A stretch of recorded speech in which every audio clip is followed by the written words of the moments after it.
Saudara pemirsa, kita berjumpa kembali dalam acara Parlementaria.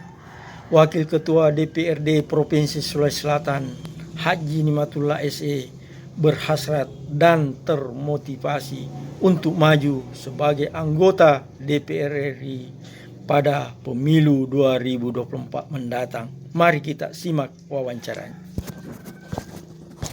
Kalau Bapak tadi sampaikan hasrat untuk maju sebagai perwakilan rakyat pusat, apa yang mendorong Bapak sehingga Bapak ingin sebagai calon anggota DPRD pusat? Ya, yang pertama saya ini politisi. Karir tertinggi politisi itu adalah menjadi anggota DPR. Yang kedua, saya ini sudah 3 periode di DPR provinsi. Ya, saya kira saya harus naik kelas, meningkatkan pengabdian saya. Saya yakin kalau di DPR RI kekuatan dan kapasitas lebih besar untuk bisa memperhatikan kemajuan daerah, terutama terkait masyarakat bawah yang agak kesulitan. Di DPR provinsi ini bisa kita bantu, tapi anggaran masih sangat terbatas. Kewenangan juga tidak memadai untuk bisa membantu secara memuaskan masyarakat. Saya kira kalau di DPR RI saya bisa berbuat lebih banyak kebaikan masyarakat dan terutama kemajuan daerah kita. Itu motivasi utama saya. Kenapa saya mau ngambil.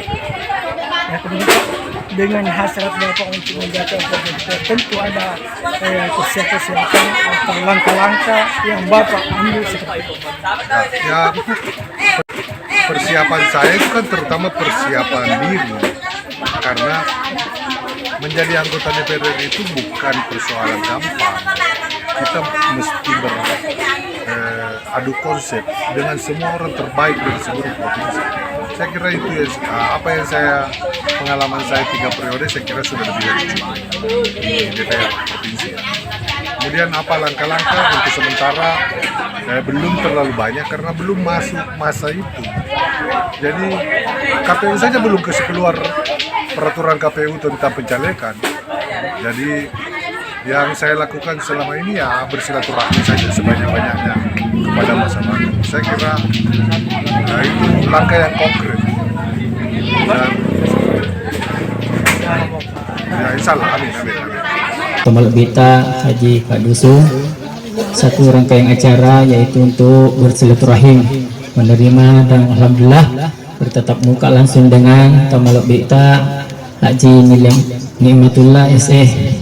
Maka salam dan taslim semoga selalu tercurah kepada junjungan kita Nabiullah Muhammad SAW, Nabi yang menjadi suri teladan kepada kita semua. Yang saya hormati, saya muliakan Bapak Wakil Ketua DPR Provinsi Sulawesi Selatan. Satu kebanggaan bagi kami secara pribadi, apalagi secara pemerintahan kedinasan. Alhamdulillah saya selaku pemerintah desa di Pangkep ini Pak, ada 65 desa. Dari 65 desa itu ada 2 yang berstatus desa mandiri. Alhamdulillah, desa Tabo-Tabo dan desa Kabah. Menemui semua masyarakat tanpa terkecuali untuk mendengarkan aspirasi dan menyampaikan aspirasi Pak Ibu sekalian saya hormati. Tentunya yang terhormat Bapak Kepala Desa kita yang tercinta Bapak Nasrullah Salam SH, yang mana beliau ini Pak Wakil sudah 2 kali menjadi Kepala Desa di Desa Kabak. Dan tentunya hadirin semua tanpa terkecuali untuk mempersingkat waktu, tentu saya sebagai tuan rumah mengucapkan sangat banyak terima kasih yang sudah keempat kalinya Pak Haji Nimatullah Wakil Ketua DPR kita berkunjung di tempat kita ini. Untuk saya datang karena saya melaksanakan tugas. Apa itu? Reses itu adalah masa tidak ada sidang dan tidak ada rapat di kantor DPR. Jadi dalam masa reses ini, kita kalau di provinsi 8 hari, dalam masa reses ini dilarang kita rapat di kantor. Jadi anggota DPR itu disuruh turun, ketemu rakyat, masuk ke dapil, lihat daerahnya. Sehat juga itu bukan karena kita bagus berolahraga, kuat makan, tidak. Kesehatan itu berkah.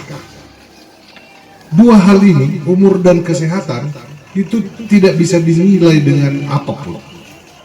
Jadi ini harus selalu kita bersyukur kepada Tuhan soalnya. Jadi kalau kita sudah pandai bersyukur, insya Allah kita bisa tenang hidupnya. Kenapa kita butuh tenang? Karena hanya orang-orang yang tenang yang hidupnya yang bisa bahagia.